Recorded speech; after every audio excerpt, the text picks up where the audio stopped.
2019 সালের চন্দননগরের জগদ্ধাত্রী পুজোর ভাসান থেকে স্বয়ং শচীন তেন্ডুলকর টুইট করেছিলেন তিনি এমন শোভাযাত্রা পৃথিবীর কোথাও দেখেননি। এ বছর অর্থাৎ 2022 সালের চন্দননগরের জগদ্ধাত্রী পুজোর ভাসান কেমন হবে তার একটু ঝলক এখানে দেখালাম। পুরো শোভাযাত্রা কভার করার চেষ্টা করব। সেটি দেখার জন্য চ্যানেলটিকে সাবস্ক্রাইব করতে ভুলবেন না। লক্ষ্য রাখুন আমাদের চ্যানেলে।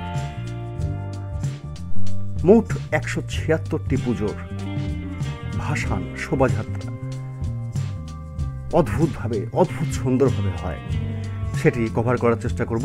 লক্ষ্য রাখুন আমাদের চ্যানেলে।